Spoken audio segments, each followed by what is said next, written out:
반갑습니다. 수험생 여러분. 모두의 공무원에서 행정학을 강의하고 있는 김덕관입니다. 우리 지난 국가직 7급 문제 행정학 저랑 같이 살펴보실 건데요. 좀 난이도를 높이려는 시도들이 보였어요. 근데 작년부터 국가직 7급에서는 9급하고 확실히 차별화하려는 노력들이 좀 보입니다. 자, 그런데 여러분들 여기서 내가 이런 거 공부 안 한 거 나왔는데 어떻게 해야 되지? 막 이렇게 당황하시면 절대로 안 돼요. 그 난이도 높이는 수준이 막 사고력을 높이는 게 아니라 여러분들 느낌대로 여러분들이 그 어떤 강의를 듣든 그 어떤 교재를 보든 듣도 보도 못한 거, 행정학은 범위가 무한정하거든요. 그것을 어디서 골라와 가지고 섞는 수준이에요. 그래서 기본적인 공부 방향성은 똑같은 겁니다. 자, 우리 같이 한번 살펴볼 건데요. 우리 문제를 분류해 봤을 때 제가 여기다가 띄워드리는 게 최근 3년간 문제 전부 다 일일이 7급 문제들 딱 7급만 분석해 가지고 기출문제만 공부해도 풀 수 있는 문제, 그리고 생소한 문제, 기출문제에 안 나왔던 문제, 그리고 100점 방지형이라고 이거는 그냥 듣도 보도 못한 아무도 모르는 문제, 그런 거 공부하기에는 너무너무 지엽적인 거, 이런 것들을 다 분석을 한 겁니다. 여기가 7급만 분석한 거예요. 여기는. 그래서 똑같아. 이번에서도 약간 좀 줄긴 했죠. 80%보다는 조금 안 되지만 그래도 15문제는 기존의 기출문제만 정확하게 달달달 했어도 그냥 맞출 수 있는 문제였습니다. 그것도 매우 쉽게. 자, 그리고 제가 말하는 요 기출문제만으로 풀 수 있는 비율은 몇천 개, 기출문제를 말하는 게 아니에요. 여태까지 나왔던 모든 시험의 모든 기출문제를 말하는 게 아니고요. 제가 기출문제집에 추려놓은 2000문제도 안 되는 딱 그 수준의 그 개수의 문제에서 이게 나온다는 거고, 그것만 달달달달 해도 이번 시험도 15문제는 그냥 뿅 바로바로 답이 나오는 문제였다. 자, 그러면 여기가 이제 난이도를 높이려는 시도란 말이에요. 여러분들이 못 봤을 법한 문제들을 이렇게 5문제 정도 섞어서 냈는데요. 자, 일단 여러분들의 점수는 75점부터 시작하셔야 돼요. 시작. 지금 75점이 안 되는데 내가 이런 거 공부 안 해가지고 내가 망했구나. 내가 모르는 거 이거 뭐지? 내가 모르는 게 있어서 망했구나. 그런 결론을 내리시면 안 돼요. 여러분들이 75점이 안 되는 이유는 여기서 틀렸기 때문이잖아요. 이것도 틀리지만 여기서 틀리고, 또 이거 다 틀린 사람도 없어요. 이따가 볼 거지만 맞출 수 있는 것도 있거든요. 그러니까 여기서 더 많이 틀렸다는 소리가 되겠죠. 그러니까 자, 지금 멘붕에 빠지신 분들은 절대 요것 때문에 점수가 안 나왔다고 생각하지 마시고, 여러분들 다 배웠던 거, 기출문제집에 있는 거, 그것 때문에 점수가 안 나온 거니까 그거부터 챙기셔야 돼요. 자, 그리고 이 중에서 우리 중앙행정기관 소속기관 문제 있잖아요. 자, 그거는 여태까지 기출문제 그런 식으로 안 나왔기 때문에 제가 여기다가 넣었어요. 하지만 그거 다 풀 수 있잖아요. 우리가 알고 있는 중앙행정기관 자체를 소거하면 되잖아요. 그래서 소속기관이 아닌 거 소거하면 그냥 바로 답이 나옵니다. 그렇기 때문에 그걸 풀었으면은 75점에서 시작, 하나 더 맞추면은 80점이죠. 그 다음에 4개 남았어요. 4개. 자, 기출문제로 소거하면 확률이 50% 이상 올라가요. 50%까지 올라가요. 2개는 소거해. 다 제가 이제 분석해 드릴 겁니다. 근데 소거 못하고 4분의 1만 적용해도 하나는 맞잖아요. 85점. 그러니까 여러분들이 이번 시험에서 85점 이상을 맞았다는 것은 맞을 것 다 맞은 거예요. 85점 이상 맞았으면 절대 실망하지 말고 엄청 잘한 거예요. 고득점한 거예요. 고득점. 우리 항상 시험 문제가 어려우면 어려운 만큼 조금 떨어지고 쉬우면 그만큼 올라가면 되잖아요. 근데 조금 섞여서 나왔을 때 폭망하면 그게 문제인 거지, 섞여 나온 만큼 조금 떨어진 건 전혀 상관없고요. 이번 행정학 시험에서는 현실적으로 여러분들 그 방대한 행정학을 다 공부할 수 없기 때문에 현실적으로 85점, 90점 이렇게 나왔으면은 정말 잘하신 거예요. 자, 지금 혹시 납득이 안 되시는 분들은 합격생 나오면은 합격생한테 물어보세요. 행정학 점수 물어보세요. 몇 점인지. 아시겠죠? 자, 작년에는 이거보다 좀 더 어려웠단 말이에요. 작년 국가직 7급은. 작년 국가직 7급은 제가 비슷하게 이제 처음에 말씀드렸는데 75점, 80점 맞고 최종 합격하신 분들 되게 많아요. 그러니까 행정학은 어려웠으니 조금 떨어지고 행정학보다 쉬운 거 잘 득점한 거죠. 그러면 이제 합격하는 거란 말이에요. 어려운 과목 조금 덜 나오고 쉬운 과목 잘 맞고 이러면 이제 합격하는 거예요. 너무 당연한 거예요. 너무 당연한 거. 제가 뭐 어려운 말씀 드리는 거 아니고 당연한 말씀 드리는 거예요. 그런데 아무래도 본인의 경험만으로 해석하다 보면은 이 당연한 결론에서 완전 벗어날 수가 있기 때문에 제가 이렇게 강조를 드립니다. 절대 멘붕에 빠지지 마시고 이제는 이 패턴에 맞춰 가지고 여기에 계속 집중하는 공부를 해주셔야 됩니다. 여러분들이 혹시 여기서 75점이 안 나오신 분들은 여기서 뭐 다 틀리지 않거든요. 절대 여기서 두세 개 이상 더 틀렸다는 소리거든요. 그러면 공부 방법의 문제예요. 왜냐, 얘는 기출문제집에 그대로 있단 말이에요. 모든 기출문제집도 아니고 제가 추려놓은 그 기출문제집에 다 있는 거란 말이에요. 그러니까 대비 가능한 문제였다는 거예요. 대비 가능한 걸 틀렸다는 것은 공부 방법의 문제예요. 그렇죠? 자, 저만큼 수험생의 입장을 현실적으로 대변하는 사람이 없다는 것은 다 알고 계실 거예요. 뭐 저는 이상론 그런 거 여러분들 기본서에 있는 거 다 외우면은 다 맞출 수 있어요. 기본서에 다 있죠. 다 있죠. 기본서 있다만 한 거 다 있죠. 그런 소리 절대 안 해요. 그거 어떻게 외웁니까? 그거 불가능하다는 거 여러분들 다 알고 계시잖아요. 기본서 그 거기 있는 내용 토시 하나 안 틀리고 외우는 건 불가능한 거예요. 불가능한 거. 응? 그러지 말고 그냥 기출문제에 나왔던 것만 달달달 하시면 돼요. 기출문제지 뭐 두께는 두껍지만 어차피 맨날 아는 것들 처리하고 나면은 외울 거 되게 한정적이란 말이에요. 혼동되는 것만 골라서 외우면 되는 거니까. 거기서 OX 혼동되는 거 그것만 딱 골라가지고 달달달달. 이렇게 하신 분들은 당연히 최소 75점 이상, 80점, 그다음에 조금 더 이제 이런 것 대처를 했으면 85, 90점은 그냥 나왔을 거고요. 그 정도면 이제 충분합니다. 제 말씀이 무슨 말씀인지 아시겠죠? 여러분들 더 이상 이 방대하고 난해한 행정학에서 허우적 이런 것까지 어떻게 공부해, 이런 거 공부 못한다는 거 아시잖아요. 다른 과목도 해야 되고 허우적대지 마시고 공무원 시험 행정학에 맞춰서 공부를 하세요. 공무원 시험 행정학 분명히 대부분의 문제는 여기서 나오는데 왜 이렇게 기본서 이제 불안한 마음에 이제 하나하나 기본서 보지 말라는 소리가 아니에요. 이론 강의를 들었다는 전제하에 기출문제부터 보고 기본서를 보세요. 제발 좀.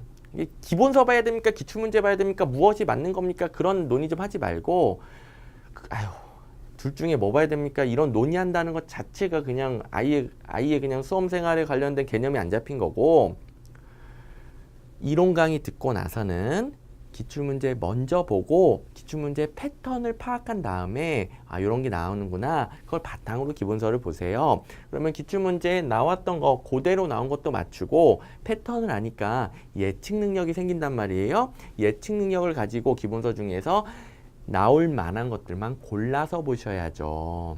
제발 기출문제집 봐야 돼요, 기본서 봐야 돼요, 이거 논의하지 말고 공부 방법, 훨씬 더 고차원적인 방법이 있단 말이에요. 그런 저차원적인 논의하지 말고. 무슨 말씀인지 아시겠죠?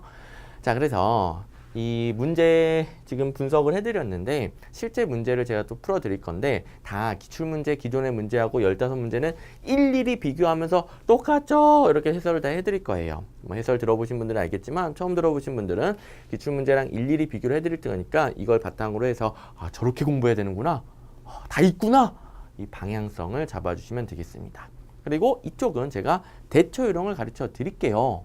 이거는 풀 수 있어요. 뭐 다 틀리진 않아요. 뭐 아예 손도 못 대는 것도 있지만 다 틀리진 않아요. 그런 것들 배워 나가도 보도록 하겠습니다.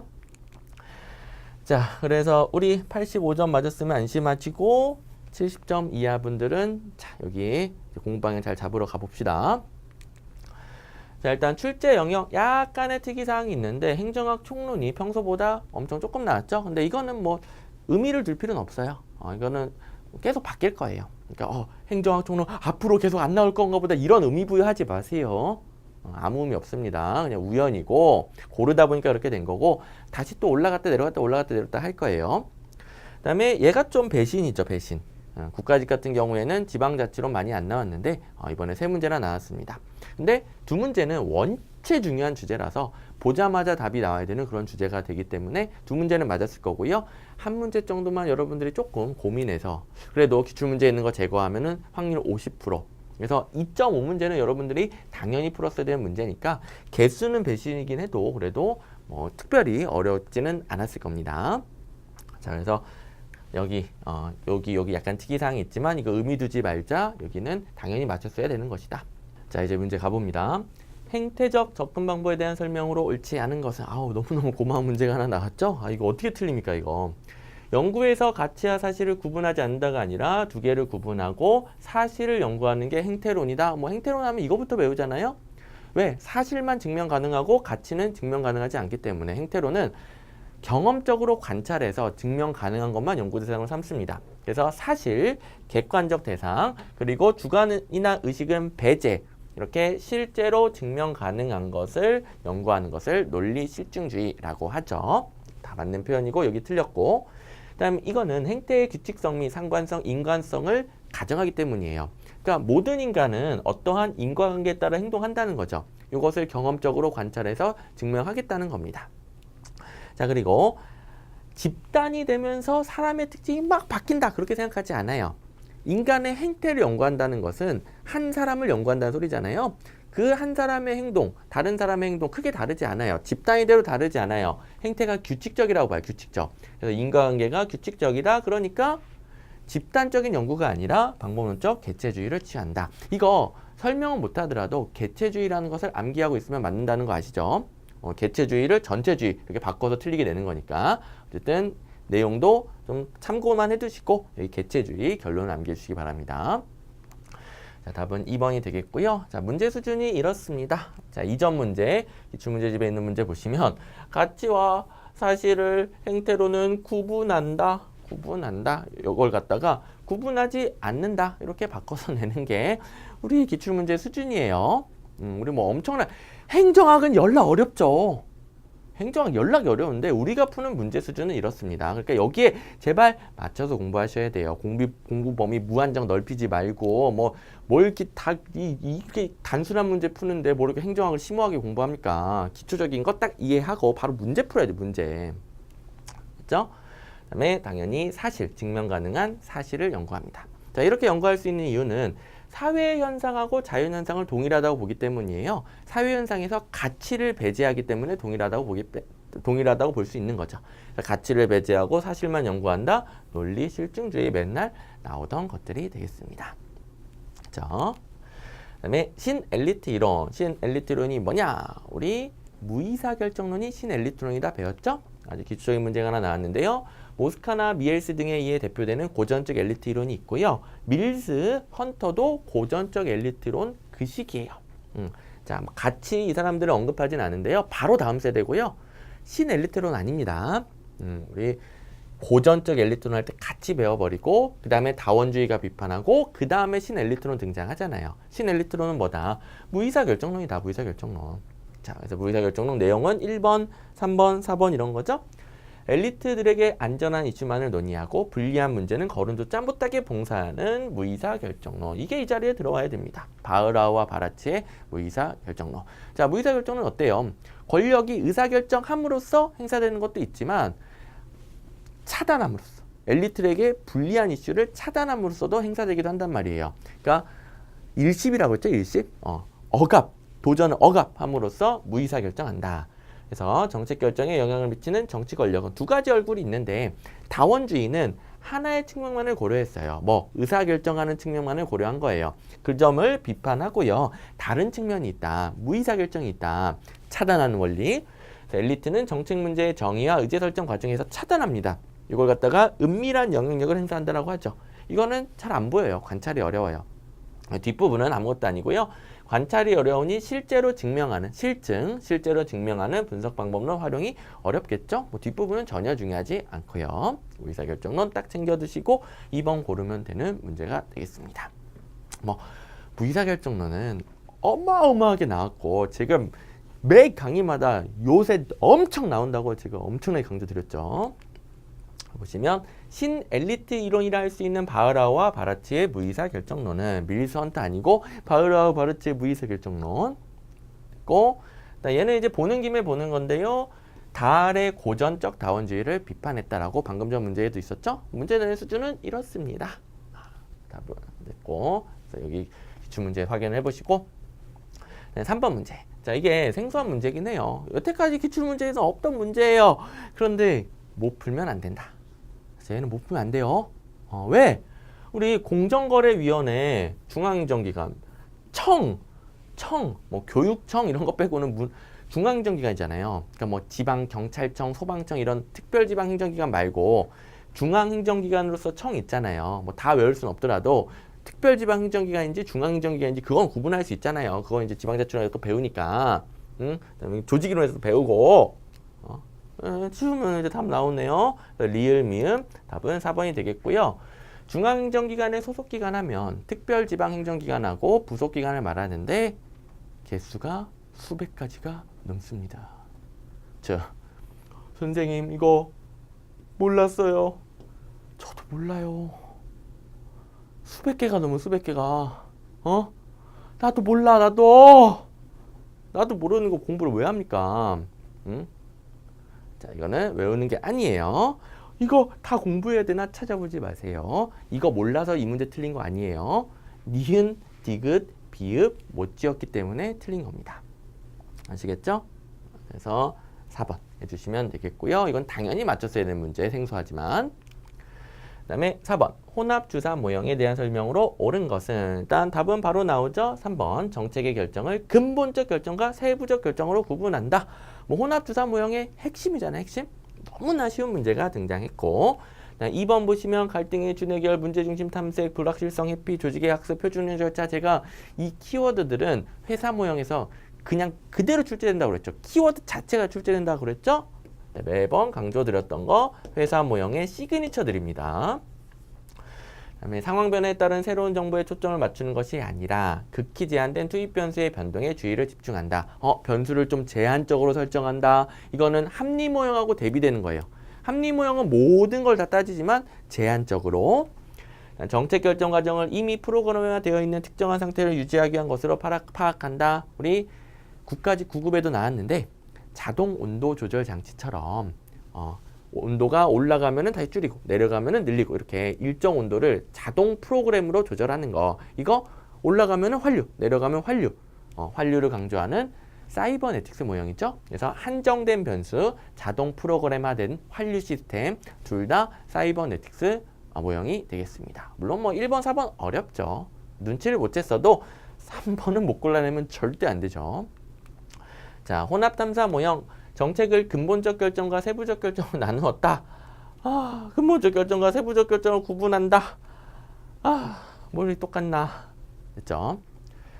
가끔 제가 이게 기출문제 있었던 거, 기출문제집에 있는 거 이렇게 일일이 비교를 해드리면은 가끔 이걸 내가 틀렸단 말이야. 그래서 좀 본인한테 너무 화가 나서 또 그동안 공부를 자기가 잘못했구나. 본인한테 화가 나가지고 김덕관 선생님 해설 강의 듣기 싫다 이런 분들이 있는데 이게 꺼버리시는 분들이 있는데 끄지 말고 자, 여태까지 잘못했으면 이제 제대로 공부하면 되는 거예요. 제가 여러분들 제대로 공부하라고 이렇게 일일이 비교해 드리는 거 아니겠어요? 여러분들 화나라고 비교해 드리는 게 아니라 앞으로는 똑같은 실수 반복하지 말자. 이렇게 그대로 나온 것들은 5초 만에 맞추셔야 되겠죠? 그렇죠? 자, 안 껐죠? 일단 안 껐죠? 다시 또 5번 갑니다. 자, 5번 공공기관의 운영에 관한 법률상 공공기관에 대한 설명으로 옳지 않은 것은, 이거는 조금 뭔가 이제 그 지역적이고 이런 것들이 있지만 일단 1번, 2번은 모르면 말이 안 되는 거죠. 이거는 공공기관 구분에서 완전 기초 중에 기초적인 분류잖아요. 자, 분류 시장형과 준시장형 공기업 분류 기준도 외우고, 그다음에 위탁집행형과 기금관리형 준정부기관 이렇게 분류 기준 외우고, 기금관리형은 이름 그대로 기금관리한다. 기금관리가 아닌 것은 위탁집행형이다. 요거는 기초 중에 기초니까 절대 1번, 2번을 찍으신 분이 있으면 안 되겠고, 그 다음에 3번은 조금 어렵죠. 3번은 작년에도 물어본 적이 있습니다. 똑같이 국가직 7급에서 작년 문제에서 물어봤는데요. 기획재정부 장관이 이 공공기관을 지정하는데 공기업, 준정부기관, 기타로 지정합니다. 그 중에서 공기업과 준정부기관은 정원이 50인 이상이어야 돼요. 50인 이거 외우고 있어야 되겠죠? 작년에는 100인으로 출제가 됐습니다. 4번. 그러면 1, 2, 3번 지어서 답이 나오면 되겠습니다. 4번은 몰랐어도 괜찮아요. 너무 지엽적이야. 너무 심해. 몰랐어도 괜찮아요. 근데 1, 2, 3번을 지었다면은 4번밖에 답할 게 없습니다. 자, 기획재정부 장관은 지방자치단체가 설립하고 운영에 관여하는 기관은 공공기관으로 지정할 수 없습니다. 이거는 근데 몰랐다 하더라도 지방자치단체가 설립하고 지방자치단체가 운영하는데 중앙의 기재부 장관이 지정한다? 좀 말이 안 되는 것 같잖아요. 지방에도 공기업이 또 따로 있잖아요. 지방공기업. 그렇죠? 그래서 여러 가지 이제 행정학 배우다 보면은 당연히 틀렸다는 게 감은 올 겁니다. 자, 규정상으로는 요거 제외하도록 되어 있고 한국방송공사하고 한국교육방송공사 이것을 제외하도록 되어 있습니다. 한국방송공사, 한국교육방송공사가 제외된다는 것은 알아두셔야 된다고 그랬죠? 자, 이거 작년에 국가직 7급 문제인데 기획재정부 장관은 매년 50인 이상의 공공기관 중에서 공기업과 준정부기관을 지정한다. 요것만 잘 골라냈어도 답은 4번밖에 할 게 없어요. 다음에 6번 정책평가의 내적, 외적 타당성에 대해서 고마운 문제가 등장했죠. 여기 있는 거 내용 더럽게 어려운 거 아시죠? 하지만 출제 패턴은 어때요? 역사 요인, 성숙 요인, 회귀 요인이 내적인지 외적인지 구분하는 출제여도 굉장히 많이 나온다고 그랬고 기출문제집에도 많죠. 내적. 그다음에 실험 대상자들이 실험의 대상으로 자신들이 관찰되고 있다는 사실을 알게 되어 평소와는 다른 행동을 함으로써 발생하는 효과. 인위적인 실험 환경 때문에 이런 효과가 발생하죠. 뭐예요? 호손 효과. 호손 공장 실험도 이렇게 관찰당하는 걸 아니까, 인위적인 실험 환경인 걸 아니까 거기에 반응하다 보니 이상한 인간관계적인 행동을 발견한 거잖아요. 그래서 호손 실험에서 나타난 효과, 호손 효과라고 하죠. 혹은 조작에 대한 반응 효과라고도 하고, 내용은 우리가 다 배운 거고, 호손 효과는 외적 타당성. 외적 타당성. 패턴이 너무너무 단순해요. 그 다음에 정책 집행과 효과 사이의 인과관계만 따지고 있으면 정책이 효과가 있었느냐 내적 타당성이고, 외적 타당성은 정책의 효과가 있는데 그것을 다른 집단에 일반화시킬 때 적용이 되느냐, 그게 외적 타당성이 되는 거겠죠. 그래서 뭐 다 지워주시면 답은 2번밖에 할 게 없고요. 준실험은 암묵적으로 당연히 뭐랑 비교해서 특징을 잡겠어요.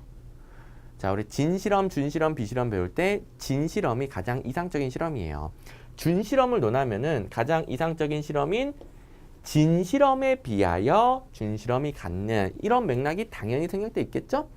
진실험에 비하여 준실험이 갖는 약점은 당연히 내적 타당성이 떨어진다는 것이 되겠죠? 좋습니다. 그래서 2번은 뭐 쉽게 골라내신 분들도 있겠고, 그 다음에 조금 저게 뭔 소리지 했던 분들은 가운데다가 가장 이상적인 비교 대상인 진실험 넣어보시면은 금방 알 수 있을 겁니다. 자, 비교해 볼게요. 내적 타당성을 저해하는 요인, 내적. 오른선지로 앞에 있는 역사 요인, 회귀 요인 이런 거 나오고요. 성숙 효과도 뭐 여러 번 물어봤고. 외적 타당성 저해 요인, 인위적인 실험 환경에서 얻은 정책 평가 결과, 인위적인 실험 환경 때문에 나타나는 반응 효과, 호손 효과라고 연락에 배웠던 거, 실제 사회 현실의 적용 가능성에 의문이 있다. 다 호손 효과네요. 외적 타당성 저해 요인. 정책과 그 효과 간의 진정한 인과관계, 내적 타당성. 뭐 표현도 바뀌지도 않아. 정책 집행과 효과 사이의 인과관계, 정책과 그 효과 간의 진정한 인과관계, 내적 타당성. 됐고. 그다음에 7번. 호그우드와 피터스의 정책 변동에 대한 설명을 옳지 않은 것은 매번 나오던 똑같은 패턴을 출제가 됐는데요. 이건 이제 답이 너무 쉽죠. 정책 혁신 같은 경우에는 무에서 정책을 만든다. 이렇게 간단하게 배우잖아요. 무에서 정책을 만든다. 아무것도 없는 상황에서 기존의 조직과 예산을 활용하여가 아니라 아무것도 없는 상황에서 무에서 만듭니다. 그래서 이전에 관여한 적이 전혀 없는 새로운 분야에 적용한다. 답은 4번 쉽게 나오고, 나머지도 보는 김에 연습을 해볼게요. 정책 유지하고 승계 잘 구분해야 되는데, 유지하고 승계, 목표가 변하지 않는다는 건 똑같아요. 유지는 기본적인 성격까지도 유지합니다. 정책을 기본적으로 유지하고요. 소폭, 수단이나 담당자, 조직 이런 것들이 조정이 돼요. 근데 승계는 목표는 변경하지 않는다. 이거는 유지랑 마찬가지인데 완전 새로운 수단으로 대체합니다. 지금 예시를 들어놨을 뿐이고 기존 정책을 완전히 바꿔서 새로운 수단으로 대체했다는 소리잖아요. 그러면 정책 승계가 되는 거예요. 자, 과속 차량 단속이라는 목표는 똑같은데 기존에는 경찰관이 현장에서 직접 했대요. 근데 이거 완전히 직접을 기계로 완전히 대체해버린 거잖아요. 완전 성격이 다르잖아요. 사람이 하는 거랑 기계가 하는 거랑. 그런 예시를 들었을 뿐이고 완전히 대체하면 정책 승계이고요. 선형적 승계인지 아닌지 뭐 그런 것까지는 안 따져 상관없어요. 맨날 출제 의도가 지금 보시면 이거 막 디테일하게 따지는 건 안 나오고요. 네 개끼리 구분하는 거 혹은 내용 좀 반대로 바꾼 거 이런 것만 나오고 있습니다. 아, 못 믿겠다고요? 뒤에서 바로 띄워드릴 거고 종결은 현존하는 정책을 완전히 소멸시키는 거. 아예 없애고 끝. 이름 그대로 종결. 보시면 뭐 거의 똑같죠, 문제가. 선형적 승계 이 단어가 사용됐나 사용 안 됐나 그 차이밖에 없어요. 근데 문제 푸는데 선형적 승계 상관없었죠. 앞에 거 선형적 승계 맞긴 맞아요. 상관없었죠. 그렇죠? 보시면은 승계, 목표는 변화되지 않지만 수단인 사업이나 사업을 담당하는 조직 예산 항목에서 중대한 변화가 일어난다. 혹은 새로운 수단으로 대체된다. 혹은 기본적인 성격이 변한다는 점에서 유지와 다르고요. 유지는 정책의 기본적인 특성을 그대로 유지한다는 점에서 승계하고 다르고요. 그 다음에 정책의 기본적인 성격을 바꾼다. 새로이 완전히 대체한다. 얘랑 얘 둘 다 승계가 되는 거고요. 이 문제는 이쪽이 틀렸고 그 다음에 혁신이 방금 전 문제에서 틀리게 나왔잖아요. 그대로 있어요. 그대로. 현재 정책이나 활동이 없어. 담당 조직도 없어. 예산이나 사업 활동도 없어. 자, 기존의 조직과 예산을 활용하여 조직 없어. 예산 없어. 그죠? 다 있던 겁니다. 그래서 이거 풀어보신 분은 그냥 쉽게 풀 수 있었던 문제가 되겠죠. 문제도 거의 뭐 변하지도 않죠. 네, 동기이론 중 과정이론에 해당하는 것만을 모두 고른 것은 이것도 맨날 나오는 과정이론, 내용이론 구분하는 거. 근데 이거는 조금 난이도를 높인 건 맞아요. 왜냐하면 예전에는 이름만 주고 냈는데 이제는 내용을 줬습니다. 이런 식의 문제는 상당히 괜찮죠. 근데 뭐 이거 하나 정도만 좀 괜찮은 문제가 나왔고, 그러니까 약간의 응용. 근데 나머지는 뭐 이런 수준도 안 됩니다. 또 이거 내용은 다 알잖아요. 유인가, 수단성, 기대감하면 바로 뭐가 튀어나와야 돼요? 노기성수 보유선, 부름의 기대이론, 연락에 우리 배웠던 거, 부름의 기대이론, 과정이론 오케이, 기억 맞습니다. 그래서 기억 안 들어간 거, 실제로 시험 볼 때는 이렇게 지어가면 풀겠죠? 직무가 조직화되는 방법에 따라 조직원의 노력 정도가 달라진다는 점에 착안하여 모든 직무를 5가지 핵심 직무 차원으로 구분했다. 직무 특성 구분한 거, 5가지로 구분한 거, 해크맨과 올드햄의 직무 특성 이론. 얘는 과정 이론이라는 견해도 있고요, 내용 이론이라는 견해도 있어요. 그러면 실전에서 넘어가야죠. 실전에 넘어가야죠. 과정 이론이라는 견해도 있고 내용이라는 견해도 둘 다 있다고 우리 배웠잖아요. 넘어가는 거예요. 디귿. 개인은 업적에 따라 보상을 받게 되며 이때 주어지는 보상은 공평한 것으로 지각되어야 되는데 포터와 롤러의 업적 만족 이론. 업적이 만족에 선행하고 업적에 대해서 공정한 보상을 주면 만족으로 이어진다. 포터와 롤러의 업적 만족 이론. 얘도 과정 이론이죠. 디귿 맞다. 그래서 실전에서는 1번 이렇게 풀어주시면 되는 거고 니은에서 고민에 빠지거나 니은에서 판단을 내려버리신 분들은 좀 잘못 공부한 거죠. 맞아보시면은 리을 미음 인간의 욕구를 존재 관계 성장의 3단계로 나누고 좌절퇴행을 강조한 것은 메슬로우가 아니라 엘더퍼의 ERG 이론. 엘더퍼의 ERG. 인간은 미성숙 상태에서 성숙 상태로 발전하는 과정에 있다. 아제리스의 미성숙, 성숙 이론 둘 다 내용 이론에 해당되죠. 는 리을 미음 지어주시고 니은은 애매하지만 요 문제에서는 옳게 내긴 했습니다만 실제로는 논란이 많다. 하지만 정답하고 전혀 상관이 없잖아요. 그래서 뭐 이의신청 이런 거 하지 마시고 당연히 맞았어야 되는 문제가 되겠습니다.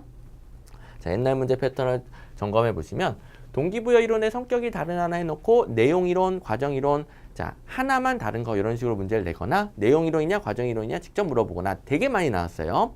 그 중에서 방금 전에 있었던 게 들어간 것을 제가 골라온 건데요. 얘는 뭐다? 내용 이론이고 이 문제의 정답은 3번인데 포토와 롤러의 업적 만족 이론 방금 앞에 있었던 거 과정 이론입니다. 자, 그리고 선생님 제목은 알았는데 방금 풀어서 놨잖아요. 이 내용 다 배웠죠. 그래서 다른 문제 보시면 엘더퍼의 ERG 이론은 욕구 좌절로 인한 후진적 하향적 퇴행을 제시한다. 좌절 퇴행 엘더퍼 ERG. 엘더퍼 ERG.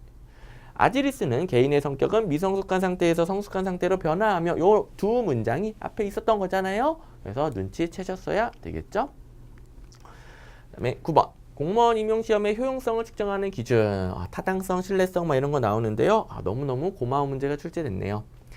자, 타당성 어찌저찌고 원하는 걸 정확히 측정했느냐. 시험의 타당성은 기준, 내용, 구성 세 가지로 나누는데요. 요거 구분한 문제 잘 내죠? 시험 성적이 근무수행 실적과 얼마나 부합하는가. 자, 내용하고 구성은 시험 문제 만들 때 문제. 근데 기준만 시험 성적과 능력의 상관 정도예요. 자, 성적이 그 사람의 능력 혹은 향후 근무 실적을 얼마나 잘 예측하는가. 성적과 실적, 성적과 능력, 기준 타당성입니다. 제가 적어도 이 두 개랑 얘 구분하는 그 완전히 다른 포인트 있잖아요. 강조 매번 드렸었죠? 2번 쉽게 골라내셨을 거고요. 나머지도 쉽네요. 측정 대상을 일관성 있게 측정하는 정도를 신뢰성이라고 합니다. 이거는 한 사람이 같은 시험을 여러 번 반복해서 치렀을 때 점수도 비슷하게 나와야 된다는 거죠. 신뢰도를 측정하는 방법, 제시험법, 동질이항법, 이분법 세 가지 정도 알고 있으면 되겠죠. 기존 문제 보시면 채용시험의 타당성에서 성적과 업무수행 실적 간의 관계, 기준 타당성이죠. 이거 기억은 C이다. 이렇게 맞추는 문제. 다른 것도 여러분 다 할 줄 알아야 되겠지만 똑같죠. 성적과 직무수행 실적, 성적과 업무수행 실적 똑같죠. 이런 거 엄청 나왔던 거고 우리도 연습 많이 했던 거니까 절대 틀리면 안 됩니다. 요런 데도 틀리면은 공부 방법의 문제인 거예요. 됐고 나머지도 보는 김에 해보시면 내용하고 구성 타당성은 문제 만들 때예요. 시험 내용 만들 때. 시험 문제, 시험 내용이 이론적으로 추정한 능력 요소를 담았는가? 구성 타당도. 직무 수행에 필요한 능력, 실제 직무할 때 필요한 능력을 담았는가? 내용 타당도. 이렇게 되겠습니다. 그 다음에 10번. 공무원 인사제도에 대해서 옳지 않은 거 다양한 인사제도들 몰려 있는데요. 1번 직업공무원 제도는 공직을 직업 전문 분야로 확립시켰다. 마치 공무원을 의사, 변호사처럼 전문직화 시킨 거죠. 전문직, 그러니까 평생 동안 할 수 있는 전문직화. 그런데 이거 가지고 이렇게 연결시키는 분이 있는데요. 행정의 전문성하고 전문직화하고는 내용이 전혀 다르네요. 전혀 다르네요. 자, 평생 의사, 의료기술로서 먹고 산다. 그런 전문직화 시켰다는 게 공무원으로서 능력을 가지고 평생 동안 먹고 살 수 있게 해준다. 그런 의미로 쓴 게 공무원을 전문 직업 분야 혹은 직업 전문 분야로 확립했다는 소리이고, 그 다음에 행정의 전문성 따지는 것은 일반 행정가주의냐 전문 행정가주의냐 이거잖아요. 직업공무원 제도는 일반 행정가주의니까 두루두루두루 다양한 업무들을 수행합니다. 그러면 한 업무에 대한 전문성이 떨어진다. 전문 행정가주의와 달리 일반 행정가주의는 전문성이 떨어진다. 그러니까 전혀 별개의 내용인데 여러분들도 저한테 질문 많이 하시고 혼동하고 있단 말이에요. 그러니까 시험 문제에서도 낚시하려고 낸 거죠. 낚시. 그렇죠? 역관주의 하에서는 행정의 민주성과 관료적 대행성의 향상은 물론 이거는 쉽게 이해되죠? 역관주의에서는 정치인, 집권정당, 말을 잘 듣는 행정관료가 뽑힙니다. 그리고 여기서 자를 수도 있기 때문에 말을 계속 잘 들어야 돼요. 그러면 행정의 민주성, 그렇죠? 국민이 뽑은 집권정당이 통제하니까 행정의 민주성이 높아지고, 그래서 역관주의는 민주주의의 발전과 밀접한 관련이 있다고 그랬죠? 그다음에 관료적 대응성, 그렇죠? 관료들이 국민의 대표에게 대응하는 거예요. 그러면 결국 국민에 대한 대응으로 이어지겠죠? 이건 쉽게 이해가 됩니다. 근데 두 번째 것도 낚시예요, 낚시. 자, 실적주의가 전문적인 능력을 뽑기 때문에 효율성, 생산성이 높다고 배워요. 그죠? 근데 얘는 뭐냐면은 정책 수행 과정의 효율성이에요. 전문적인 능력 발휘의 효율성이 아니라 수행 과정의 효율성. 뭐냐면은 관료들은 시키는 대로 하니까 집권정당이 정한 정책을 그냥 시키는 대로 하는 게 역관주의일 거 아니에요. 그죠? 말 잘 들어야죠. 안 그러면 잘리는데. 그 점에서 반대하는 사람이 없다는 점에 반대하는 사람. 자, 낚시입니다. 낚시. 대표 관료제는 역차별 문제의 발생 유명하죠. 실적주의 훼손 유명하죠. 자, 사회적 소외 집단을 배려하는 우리나라의 균형 인사 정책, 미국의 적극적 조치. 제가 적극적 조치, 이론으로서 대표 관료제, 우리나라 제도로서 우리나라 균형 인사 정책 세 가지 같은 개념이라고 매번 수업 시간에 정리해 드리죠. 그대로 제가 정리해 드린 그대로 3번에 있고요. 4번밖에 할 게 없는데요. 총액 인건비 제도는 일반적으로 기구 정원 조정에 대한 재정 당국의 중앙 통제는 그대로 둔 채. 자, 기구, 정원, 보수, 예산 등등 다 자율권을 주는 게 총액 인건비 제도예요. 물론 총액 내에서 자율권이에요. 자, 기구, 정원, 보수, 예산 전부 다 자율성 인정해주고 성과로 책임지라는 거죠. 선생님 이거 이런 게 있었나요? 이런 게 있었나요? 자, 예산의 범위 안에서 기구, 정원, 보수, 예산에 관한 자율성. 자, 기구, 정원 자율성 있어요, 없어요? 있잖아요. 뭘 이렇게 중앙정부의 통제를 그대로 둬요. 자율성 다 있고 그게 뭐다? 총액인건비제다. 선생님 이렇게 나열된 거 제가 너무 나열돼 있다 보니까 제가 놓쳤어요. 근데 이게 곳곳에서 엄청 많이 나와요. 자, 제가 기출문제집에 추려놓은 것만 해도 한 4군데서 나와요. 또 있는데요. 인력, 기구 있네. 재량권, 그쵸. 그 다음에 뭐 정원 이런 것도, 정원이 인력이고 기구 있고 다 있잖아요. 이런 게 한 2개 더 있어요. 그러니까 여러 번 나왔기 때문에 틀리시면 안 되겠고, 무엇보다 1, 2, 3번도 다 중요한 내용, 기출문제에 있는 내용이니까 절대 틀리면 안 되는 문제. 그 다음에 11번. 의존 재원을 물어봤는데요. 적절하지 않은 거. 그나마 약간 응용이 들어갔는데요. 이거는 의존 재원이 뭔지만 알면 푸는 문제죠. 그동안에 딱 나왔던 정형화된 패턴 아니에요. 하지만 의존 재원이 뭔지 알면 푼다. 지방재정의 지역 간 불균형 시정하죠. 돈이 없는 지역 안정성도 확보해 주고요. 그 다음에 중앙정부가 돈 주면서 야, 이 사업에 돈 써. 지방자치단체에 대한 국가적인 시책을 하도록 유도 조정하기도 하고, 그래서 국가 차원의 통합성도 유지하고, 자, 뭐 지방교부세, 국고보조금 등등 성격이 좀 다르지만 종합했을 때 이런 것들이 나오고요. 자, 의존제어는 중앙정부에 의존하는 거잖아요. 중앙정부에. 이게 틀리면 어떡해. 중앙정부에 의존하는데 지방자치단체의 다양성과 지방분권화를 촉진한다니요. 중앙정부에 의존하는 건데 중앙정부 힘이 더 세지는 거지. 자, 비교해보시면 의존재원 중 하나인 지방교부세, 지방자치단체 간 불균형을 조정한다. 그중 하나인 국고보조금, 그러니까 의존재원, 국가시책을 장려하기도 하고요. 특정한 목적을 지정하여 교부합니다. 이거 국가시책에 돈 써. 그래서 지방자치단체 자율성을 축소시킨다. 국고보조금에서 어마어마하게 나오죠. 그러니까 이런 것들 풀어봤으면 앞에 문제는 당연히 1번이 틀렸죠. 그 다음에 12번. 진짜 이거 어떻게 풀어야 돼요? 12번. 자, 여러분들 시험장 가시면은 모르는 게 나왔을 때 모르는 걸 막 떠올리려고 하지 마시고, 모르는데 어떻게 해? 자기가 아는 걸로 푸는 거예요. 내가 뭘 배웠나 생각을 해보세요. 지방자치론에서 지방세는 연락에 외웠어요. 지방세 우리 엄청 중요해. 지방세 다 외워야 돼. 도에서 걷어, 특별시에서 걷어, 자치구에서 걷어, 이런 것도 다 외워야 돼. 종류도 다 외워야 돼. 보통세, 목적세 9개, 2개 다 외워야 돼. 이거는 시험에 어마어마하게 나오니까 지방세 연락에 공부했잖아요. 국세에 대해서 공부한 적 있어요, 없어요? 우리 없어요. 국세 뭐더러 공부합니까?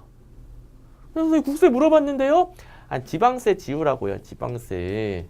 저 앞에 부속기관 문제처럼 지방세 지우라고요. 또 이거는 이미 나왔던 패턴이에요. 지방세 지워가지고 해당하는 것으로만 묶은 것은 디귿, 리을, 비음 중에 리을, 비음만 들어간 4번이 되겠네요. 자, 셋 다 국세인데요. 해당하는 것으로 묶은 거니까 2개만 들어가도 상관이 없는 겁니다. 자, 몰라 3개 지워서 푼다. 이렇게 이건 나왔던 거죠.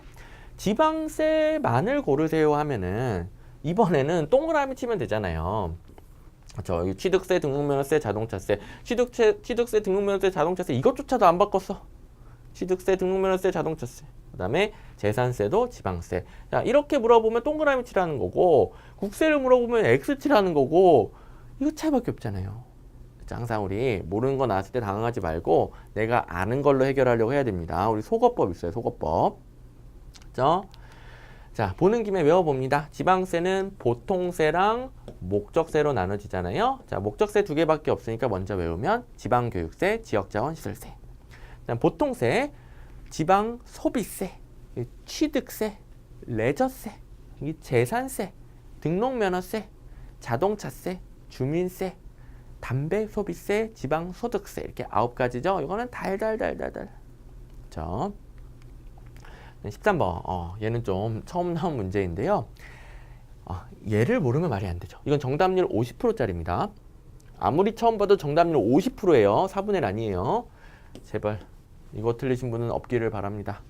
정부는 회계연도 개시 120일 전까지 예산을 제출하도록 국가재정법에 규정하고 있죠. 120일, 120일, 120일 50%에서 시작하시고 만약에 요거 못 봤다. 이런 것까지 어떻게 다 외웁니까? 이게 물어본 적이 있으면 외울 텐데 물어본 적도 없고 처음 나왔단 말이에요. 처음. 어떻게 외웁니까? 50% 거기서 끝나는 겁니다. 끝나는 거.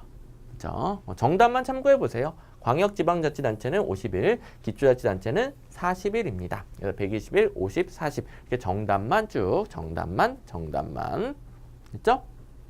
답은 3번이 되겠습니다. 이거 4번 찍고 틀렸어도 괜찮아요. 1번, 2번 찍고 틀리신 분들은 이렇게 조용히 내려와서 손 들고 있으면 되지만 4번 찍고 틀린 건 괜찮아요. 뭐 이런 거 안 배웠어요. 나오지도 않았어요. 그렇죠? 자, 얘는 당연하고 이참에 봐준다. 50, 40 얼마나 외우기 편해요. 50, 40 끝. 그다음에 14번 비용 편익 분석 쉬운 문제가 나왔는데요. 정책 대안이 가져오는 모든 비용과 편익을 다 측정하려고 하죠. 그러니까 모든 걸 다 화폐 가치로 비용과 편익으로 환산합니다. 유형적인 거든 무형적인 거든 주민의 만족도도 돈으로 환산하고 하여튼 다 환산하죠. 그래서 비용이나 편익으로 쉽게 측정할 수 없는 무형적인 것도 다 환산하려고 해요. 그러다 보니까 비판을 받죠. 야, 공공 부분은 이 무형적인 거 너무 많아. 환산하기 어려워. 이런 비판을 받죠. 그래서 그다음에 내부 수익률은 순현재 가치를 0으로 만드는 여기가 출제 포인트가 되겠죠. 0으로 만드는 할인율. 그다음에 재화에 대한 잠재 가격의 측정 과정에서 자, 시장 가격이 없을 때 그것과 비스무리한 잠재 가격을 추정하는데 시장 가격, 실제 가격이 아니니까 당연히 왜곡이 발생할 수 있겠다. 이건 당연한 거. 공부할 필요도 없는 잠재 가격이 뭔지만 알면 되는 거. 그다음에 2번이 정답인데요. 칼도 힉스 기준은 총합이 증가하면 효율성이 증가한다고 보는 거잖아요. 간단하죠? 자, 만약에 여기서 조금 줄고 팍 늘었어요. 총합이 증가했죠. 효율성이 증가한 거예요. 이게 칼도 힉스 기준. 그런데 지금 재분배가 돼야 하는데 재분배가 안 돼요. 총합밖에 몰라요. 총합밖에. 그래서 칼도 힉스 기준은 재분배적 편익의 문제를 고려하지 않고 있죠. 총합만 모르는 총합. 우리 재분배하고 사회적 형평성 이쪽에서 총합을 중시한다 이렇게 틀리게 되잖아요. 뭐 그런 문제도 있고 칼도 힉스에 관련해서도 또 문제가 있었고. 자, 이 내용 자체는 파레토 최적을 물어본 문제인데요. 파레토 최적이 어떠한 내용이고 어떠한 문제가 있다. 그래서 칼도 힉스는 어떠한 변화가 사회 전체적으로 손실보다 이득을 많이 가져오는 경우 이러면 총합이 증가하잖아요. 바람직한 것. 지금 손실보다 이득이 많아. 이게 바람직하대요. 지금 이게 이 재분배하는 거야 안 하는 거예요. 안 하는 거. 그래서 보면서 파레토 최적의 한계를 보완한다. 뒷부분은 출제도가 아니니까 생략하고 지금 앞에 거랑 비교했을 때 요거면은 그냥 푸는 거죠. 그다음에 15번. 자, 행정윤리에 대한 설명을 옳지 않은 것은 공직자윤리법, 퇴직 공직자 취업 제한 이거는 뭐 왜 이렇게 아직도 나옵니까? 지겹게. 자, 최근 3년 동안 틀린 선지로 뭐 한 해에 1개, 2개, 3개까지도 막 나왔었는데 이번에는 옳은 선지로 또 나왔네요. 좀 그만 좀 내. 지겹다. 퇴직일로부터 3년간 퇴직 전 5년 동안 소속하였던 부서와 밀접한 관련 있는 민간 단체에 취직할 수 없다. 물론 관할 공직자윤리위원회의 승인을 받은 경우에는 괜찮습니다. 2번 어찌고 법령을 위반하여 처리 조작하도록 하는 행위는 부정청탁 및 금품 등 수수의 금지에 관한 법률상 부정청탁에 해당된다. 이거 요령 뭐라고 그랬어요? 여기는 부정청탁으로 규정된 행위가 한 17, 8가지 돼요. 17가지인가 돼요. 그것도 더럽게 길어요. 17가지를 다 외우는 게 아니라 다 이게 들어가요. 법령을 위반하여, 법령을 위반하여, 법령을 위반하여. 혹은 비슷한 표현이 들어가요. 부정청탁이라는 근거가 있어야 될 거 아니에요? 그래서 이거는 법령 위반하여 있구나. 이거 몰랐어도 그럼 부정청탁 맞겠네 하고 넘어가는 거고. 부패방지 및 국민권익위원회 설치와 운영에 관한 법률에서는 내부고발자 보호제도를 운영하고 있다. 자, 어떤 법률에 뭐가 있느냐 이거 잘 나오죠? 부패방지법, 내부고발자 보호제도. 다음에 공직자 행동 강령은 이거 배울 때 맨 처음에 뭐부터 배워요? 법률이 아니다부터 배워요. 자, 공직자 행동 강령 시험에 많이 안 나오지만 배울 때 맨날 법률이 아니야 이거부터 배운단 말이에요. 근데 국가공무원법에 규정되어 있대요. 그러면 당연히 곤란해서 써야 되겠죠? 자, 이 4개 다 기출문제에 있습니다. 근데 문제와 관련된 것만 살짝 보시면은 공무원 행동 강령은 부패방지법의 근거예요. 자, 부패방지법으로 규정한다라고 해도 틀려요. 법률 아니에요. 부패방지법에 근거하여 대통령령으로 제정됐습니다. 대통령령으로 규정한 겁니다. 법률 아니에요. 됐죠? 그 다음에 16번. 자, 지방채와 관련해 조금 난해하고 생소한 게 나왔습니다. 근데 이것도 정답률은 50%입니다. 50%. 두 개 중에 하나예요. 왜냐? 1번. 지방자치단체는 지방자치단체장이 발행하고 지방자치단체 조합은 조합의 장이 발행한다. 요거는 이제 기출문제에 있는 거니까. 그렇죠? 자, 지방자치단체든 지방자치단체 조합이든 지방자치단체랑 운영이 똑같아요. 자, 조합은 여러 개의 지방자치단체가 모인 것 뿐이고요. 어쨌든 특수한 지방자치단체라고 배우잖아요. 똑같아요. 똑같아. 그 다음에 외채를 발행할 경우 지방채 발행 한도액 범위더라도 지방의 의결을 거치기 전이 중요하죠. 전에 또 누구한테 받아야 되냐 그게 중요하죠. 행정안전부 장관의 승인을 받아야 됩니다. 자, 발행 한도액 범위를 넘을 때도 의결을 거치기 전에 행정안전부 장관의 승인을 받아야 되고 넘지 않더라도 외채인 경우에는 똑같이 의결 전에 행정안전부 장관의 승인을 받아야 됩니다. 이거는 이제 기출문제에서 물어봤던 내용이죠. 자, 그리고 자, 이 기획재정부가 들어오잖아요. 중앙정부의 돈 관리는 기획재정부가 하는데 지방정부의 돈 관리는 행정안전부 장관이 하는 거예요. 이 패턴 여러 번 나왔죠. 작년에는 주민참여 예산제도 평가 누가 한다?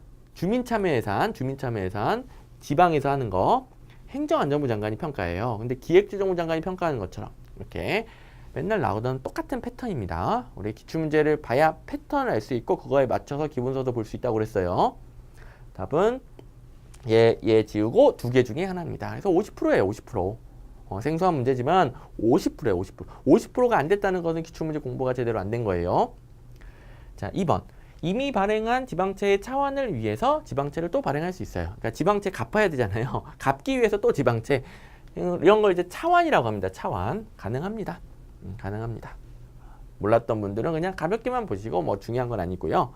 3번이 답인데 요게 무슨 제주특별자치도의 유지 운영에 관한 제주특별자치도 뭐 자치 발전 어쩌고저쩌고 관한 법률에 있어요. 아니 지금 행정 공부할 게 어마어마하게 많은데 무슨 제주특별자치도 특별법 시험에 나오지도 않고 뭔지도 모르는 법률까지 다 공부를 합니까? 공부하지 마세요. 공부하지 마세요.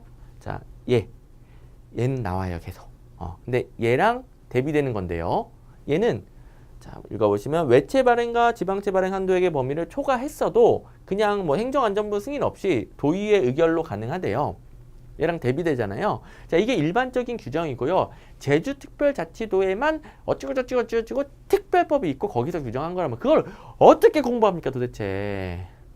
응? 빨리 이상론에서 벗어나세요. 이상론에서 현실적으로 합격하는 공부하셔야 돼요. 현실적으로. 버린다. 저도 몰라요. 저 몰라. 제가 모르는 거 공부하면 여러분들 시험 점수 떨어져요. 아시겠죠? 몰라. 이런 모르는 겁니다. 모르는 거. 됐죠? 그래서 50%에서 찍어주시면 되는 문제였고 틀렸어도 괜찮아요. 이거 틀리고 앞에서 또 50% 있었잖아요. 두 개 틀려도 아직 90점이에요. 90점. 이 시험에서 90점 맞았으면 정말 잘한 거라고 그랬죠? 있고 그다음에 17번 참여 예산제도에 대한 설명으로 옳지 않은 것은 갑자기 이제 열을 냈는데 자 여러분들 버릴 건 버려줘야 합격하는 거예요. 저도 버릴 건 버렸기 때문에 행정고시 합격을 한 거고 수많은 합격생들도 버릴 건 버렸기 때문에 딱 시험에 나오는 거에 집중해서 점수 딱 따고 합격하는 거예요. 제발. 이거 나오면 어떡하지, 저거 나오면 어떡하지, 불안감 때문에 공부를 밑도 끝도 없이 넓히면 안 됩니다. 행정학은 더더욱 밑도 끝도 없이 넓히면 안 돼요. 원래부터 범위가 무한정한 학문이에요. 이따가 보면 행정법 문제도 나올 거예요. 자, 참여예산제도 예산 과정의 단계별로 볼 때 예산 편성 과정에서 주로 쓰고요. 지금 예산 과정에 참여하잖아요. 과정적 측면이니까 니은은 당연히 틀린 거.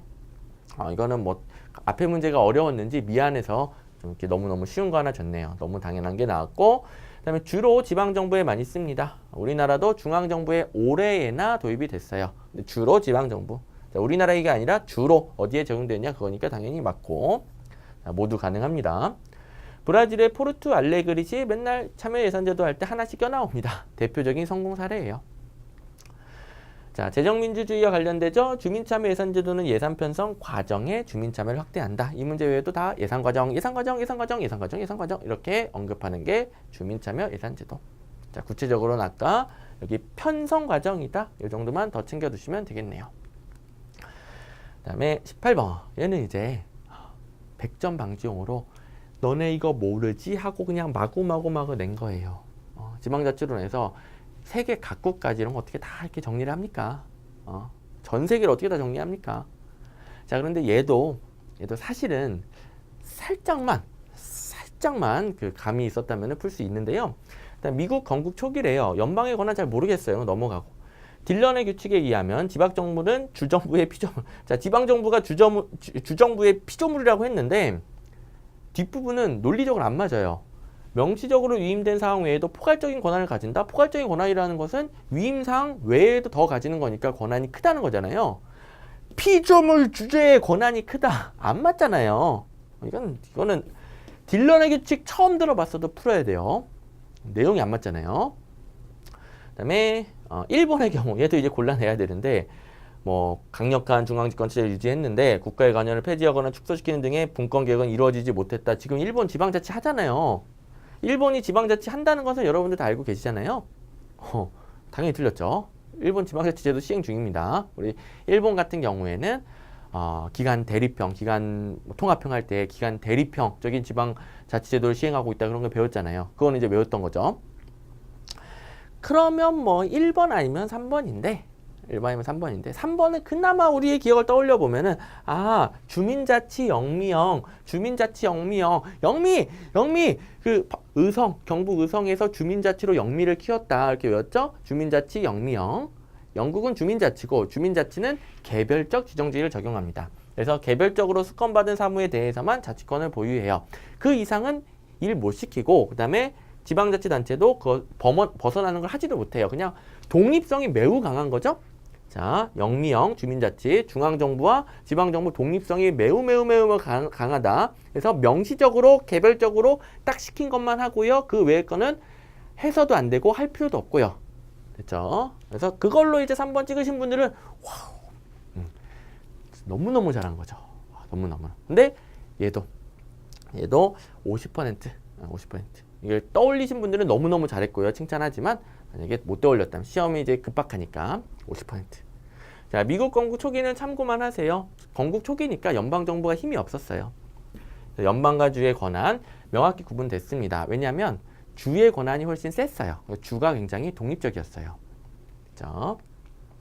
19번 얘는 100점 방지용으로 떠났긴 했는데 이게 왜 그러냐면은 이건 행정법 문제예요.